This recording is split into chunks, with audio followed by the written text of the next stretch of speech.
What you just heard are the interactions of barometric pressure, wind, and temperature readings that were recorded of Hurricane Noel in 2007. The musicians played off a three-dimensional graph of weather data like this. Every single beat, every single colored band represents a weather element that can also be read as a musical note. I find weather extremely fascinating. Weather is an amalgam of systems that is inherently invisible to most of us. So I use sculpture and music to make it not just visible, but also tactile and audible. All of my work begins very simple. I extract information from a specific environment using very low-tech data collecting devices, generally anything I can find in the hardware store. I then compare my information to things I find on the internet, satellite images, weather data from weather stations, as well as offshore buoys. That's both historical as well as real data. And then I compile all of these numbers on these clipboards that you see here. These clipboards are filled with numbers, and from all of these numbers, I start with only 2 or 3 variables. That begins my translation process. My translation medium is a very simple basket. A basket is made up of horizontal and vertical elements. When I assign values to the horizontal and vertical elements, I can use the changes of those data points over time to create the form. I use natural read because natural read has a lot of tension in it that I cannot fully control. That means that it is the numbers that control the form, not me. What I come up with are forms like these. These forms are completely made up of weather data or science data. Every colored bead, every colored string represents a weather element. And together, these variables not only construct the form, but they also reveal behavioral relationships that may not come across through a two-dimensional graph. When you step closer, you actually see that it is indeed all made up of numbers.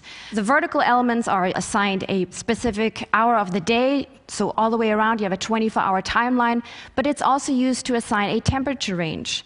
On that grid, I can then weave the high tide readings, water temperature, air temperature, and moon phases.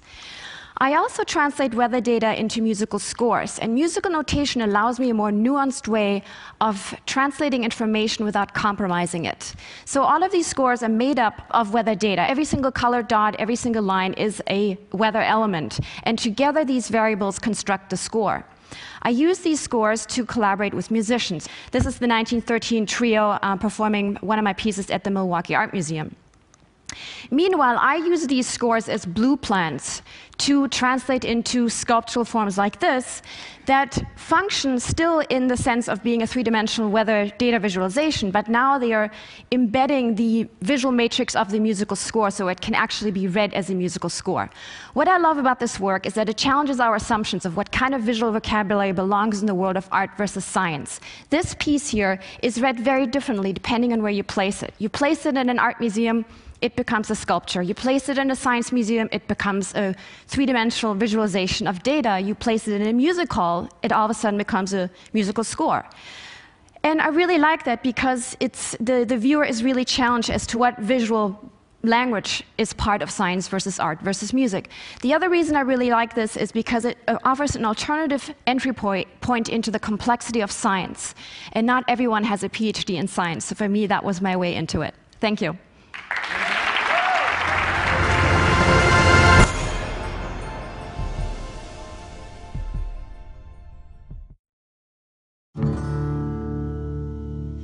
When I was 16, I found this motorcycle. It was a dilapidated piece of junk that wasn't going, but I realized how special it was. Restoration of this motorcycle has taught me to improvise with mechanical things. My name is Mark Lesek. I live in Hobart, Tasmania. I'm Director of Dynamic Welding and Engineering. It's a pretty cool place. We do machine shop work.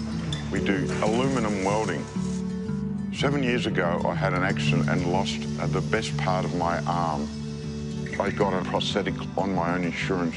It didn't work. It was very unreliable. It wasn't fixed to my body and flopped about.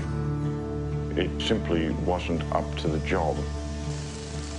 I thought, if you can fix your own motorcycle, why can't you fix a prosthetic? So I did a search to find out as much information as possible and came across the Cairns artificial arm. This is an antique arm from the early 1900s, and in its time it was so mechanically advanced. With patent search on Google, I was able to find every single Cairns patent online. So I set about trying to reverse engineer it. The arm itself has many good features. It's body powered, which means it won't break down. You can use it for heavy duty work, and you can also repair it yourself. And hold a beer. And hold a beer, exactly. Some of the new things I hope to add to this arm is an extra finger joint, and it will be gear driven. Will also be lighter with space-age materials such as magnesium and carbon fibre. That is so cool. Well, if you think how many people have lost limbs but can't afford the new electronic limbs, I mean, it is rewarding knowing that one day people will be able to wear something that Mark and I are working on. My hope for this artificial arm is to wear it and share it so amputees can live a normal life again. It doesn't matter if it's a bike or an arm or your life.